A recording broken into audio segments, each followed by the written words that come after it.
le Maracana, la ville de Sao Paulo, la ville de Rio de Janeiro et sa statue du Christ Rédempteur, le président Lula, Morena Baccarin, Paulo Coelho ou encore Cristina Cordula, le tennisman Gustavo Kuerten ou encore le Ballon d'Or 2007 Kaka. De nombreux éléments pourraient faire l'objet d'une vidéo, mais ce ne sont pas ces éléments qui vont être évoqués. Bonjour à tous, j'espère que vous allez bien, écoutez-moi, tout va pour le mieux, très heureux de vous retrouver pour ce nouvel épisode de Road to World Cup. Et aujourd'hui, vous l'aurez compris, on va donc parler du Brésil. Donc installez-vous confortablement, n'hésitez pas à vous abonner, et c'est parti, générique.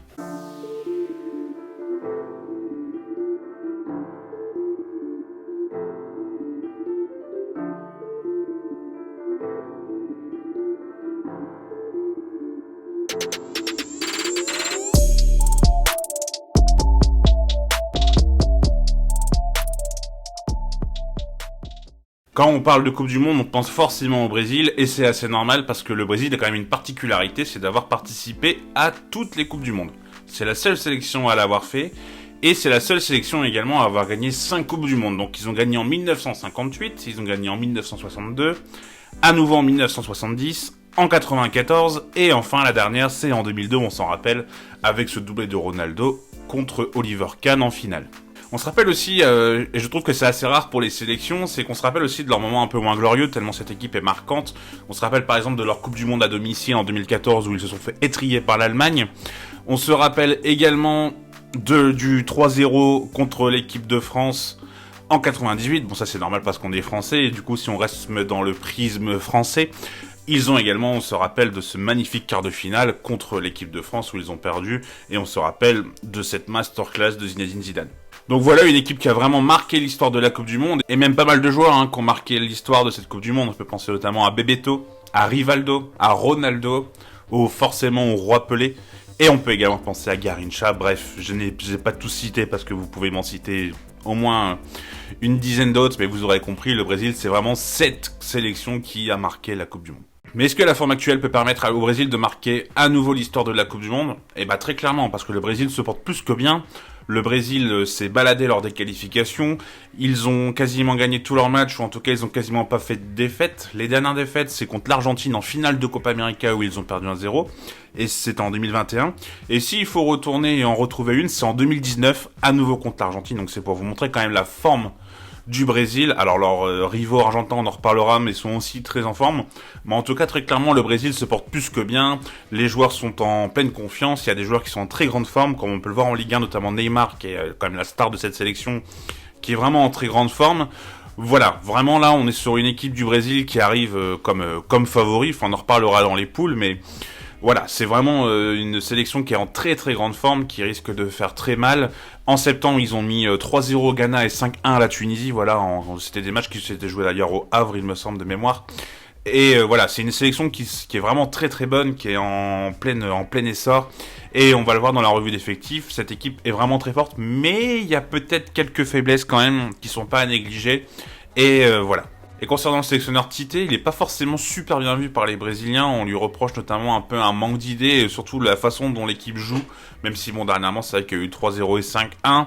Mais voilà, c'est vrai que c'est pas forcément le football du Brésil, j'ai envie de dire. Enfin, vous voyez, le football spectacle, comme on a pu le voir notamment, par exemple, à maintes reprises dans cette Coupe du Monde, mais voilà, c'est vrai que Tite est peut-être un peu critiqué. C'est vrai que des fois il y a des choix d'hommes qui sont un peu compliqués, une gestion de groupe qui peut être surprenante. Donc voilà, c'est quand même un sélectionneur qui est décrié malgré des résultats qui sont plus que corrects. Mais voilà, c'est quand on est un pays comme le Brésil, c'est vrai qu'on a un degré d'exigence qui est quand même très très haut.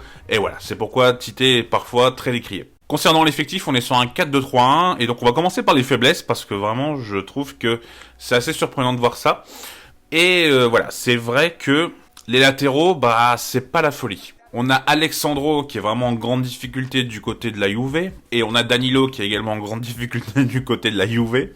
Voilà, c'est pas des défenseurs... Danilo d'ailleurs, il s'est même retrouvé à jouer dans l'axe à des moments dans le 3-5-2 de la Juve, quand ils ont joué avec 3 défenseurs. Et voilà, c'est pas l'assurance tout risque. J'ai vu que lors des derniers rassemblements, ils avaient essayé de mettre Eder Militão en latéral droit, ce qui est pour moi une bonne idée, même si honnêtement je mettrais dans l'axe par exemple par rapport aux deux autres. Et Alexandro, on a eu Telles également au dernier rassemblement, donc à voir si ce sera lui ou si ce sera un autre. En tout cas voilà, je trouve que les latéraux c'est un peu la petite lacune de cette sélection, parce que c'est des... Alors ça a été... Alexandro par exemple ça a été un défenseur qui a été très bon, mais qui est en grande difficulté. Et Danilo, pour être tout à fait honnête, je l'ai jamais trouvé excellent, enfin si à Porto, mais ça commence à remonter quand même. Donc voilà, je trouve que c'est vrai que les latéraux, c'est dommage, ça manque un peu de niveau, ça manque un peu de... Voilà, c'est pas les latéraux de classe mondiale, dirons-nous. La défense centrale, Marquinhos, Thiago Silva. Bah Marquinhos, il est pas forcément très en forme, je trouve, dans ce Paris Saint-Germain cette saison. Donc voilà, et Thiago Silva, Thiago Silva, un des meilleurs défenseurs centrales des 10-15 dernières années.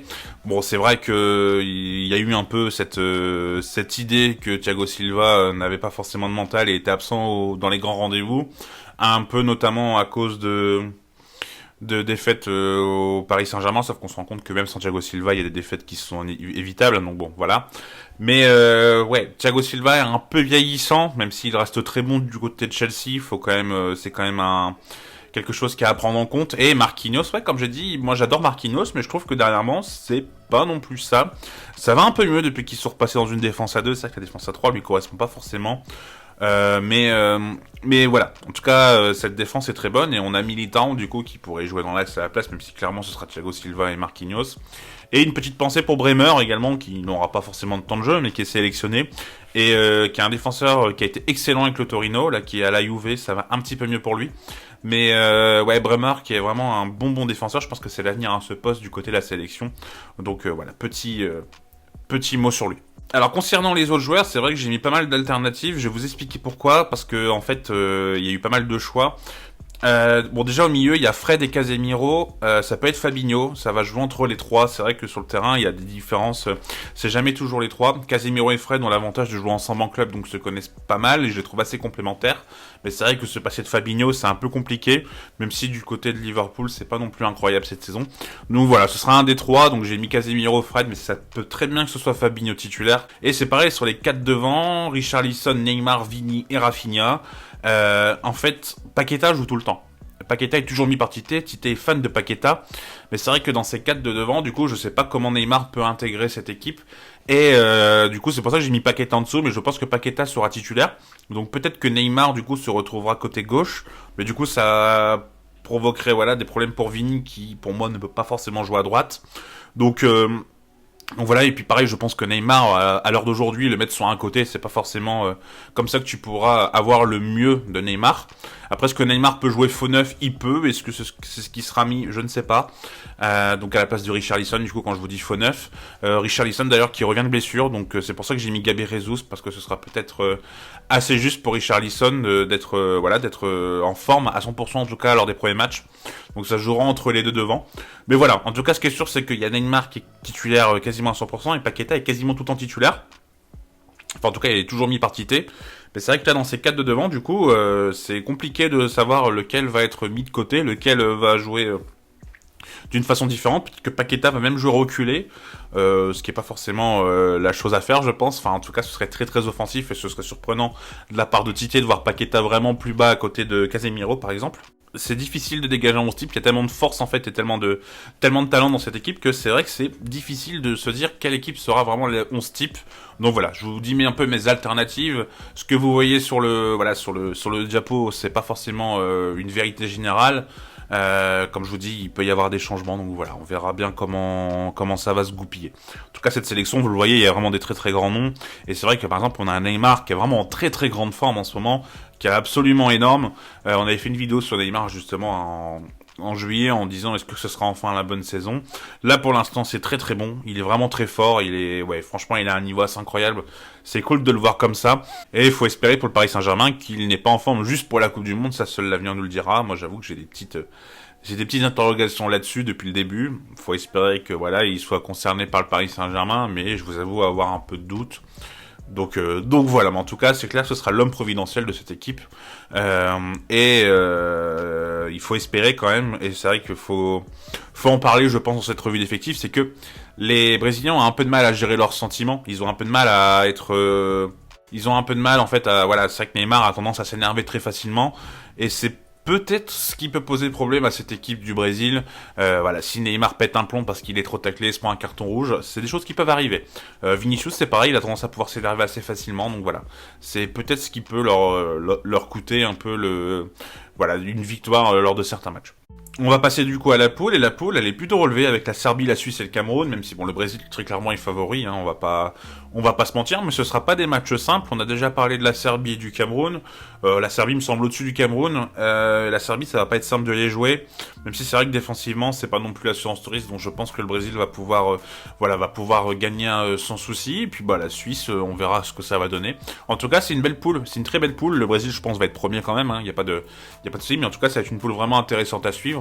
À voir comment ça va se passer, à voir surtout la manière dans laquelle ils vont pouvoir gagner ces matchs. Clairement, ça va un peu montrer une tendance par rapport à la phase après, parce que le Brésil, on sait très bien qu'on s'arrête pas juste aux poules. Hein. C'est rare que, je sais pas si c'est déjà arrivé d'ailleurs, je dois vérifier si les Brésil déjà sorti des poules, mais en tout cas, ouais, ça va être intéressant de voir les matchs de poules de cette poule. En tout cas, j'ai hâte de les voir. On essaiera d'en parler sur la chaîne. En tout cas, voilà. Le Brésil, je pense, sera largement premier, pardon, pas titulaire, rien à voir. Mais ouais. Brésil, largement premier de cette poule. Mais ce sera pas non plus, voilà, si simple que ça. Et concernant le joueur à suivre, c'est la première fois où je sais pas trop de qui vous parlez, parce qu'en fait il y a tellement de joueurs connus et tellement de noms qui sont connus que c'est difficile de vous présenter d'autres joueurs. Je suis pas le plus grand connaisseur de championnat domestique, donc je vais pas vous parler par exemple de Pedro qui est souvent sélectionné, parce que je vous avoue que je le connais pas. Donc j'ai décidé de vous parler d'un joueur qui m'impressionne, sur lequel je me suis trompé, et qui peut être un homme assez important dans cette sélection, c'est Vinicius. Alors en fait Vinicius il est arrivé au Real Madrid il y a quelques années désormais, et c'est vrai qu'au début moi j'avais beaucoup de mal avec Vinicius. Je comprenais le fait qu'on ait mis autant d'argent sur lui, mais c'est vrai que il avait une bonne qualité de dribble, mais en tout cas il n'arrivait pas à marquer de but, il faisait beaucoup de mauvais choix. Et là maintenant il y a une association avec Benzema en club qui est vraiment absolument excellente. Vinicius qui est capable de dribbler, de passer, qui est capable de marquer désormais, ce qui est assez récent, qui a vraiment une bonne vision de jeu désormais, même s'il peut encore un peu progresser là-dessus. Quelquefois la prise de décision n'est pas forcément la plus optimale, mais en tout cas je trouve que ça s'est clairement amélioré par rapport à ce qu'on aurait pu penser. En tout cas voilà, je pense vraiment que Vinicius voilà, c'est devenu un des meilleurs joueurs du monde, et clairement moi je l'avais pas vu venir. Moi par exemple je croyais un peu plus en Rodrigo. Alors Rodrigo est bon, hein, mais finalement c'est pas du tout le même style de jeu. Et je pense qu'en fait Vinicius il est capable un peu de, par exemple si on a un Neymar qui passe un peu à côté, il est capable de prendre un peu le jeu à son compte et de pouvoir faire des différences à lui tout seul, ce qui est vraiment une très grosse force. Donc on verra comment ça va se passer. En tout cas voilà, moi j'ai envie de parler de Vinicius parce que clairement moi c'est le joueur que je vais suivre dans cette sélection. Voir, j'espère qu'il sera pas trop au service de Neymar justement, qu'on aura l'occasion de le voir briller dans cette sélection et dans cette Coupe du Monde. Que voilà, on verra vraiment le grand Vinicius comme on peut le voir au Real Madrid.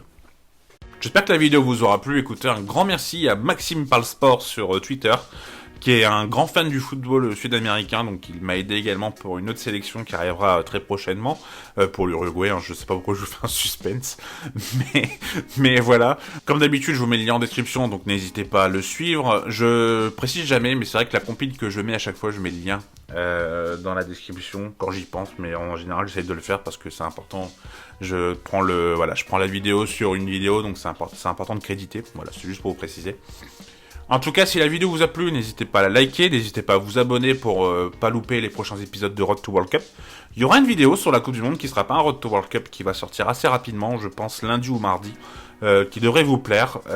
Voilà, j'espère que vous serez au rendez-vous. On avait fait un peu une similaire pour la Ligue 1 qui avait beaucoup marché, donc j'espère que celle-là vous plaira également. En tout cas, je vous souhaite une bonne journée ou une bonne soirée à l'heure à laquelle vous regardez cette vidéo, et je vous dis à bientôt, prenez soin de vous. Tchuss!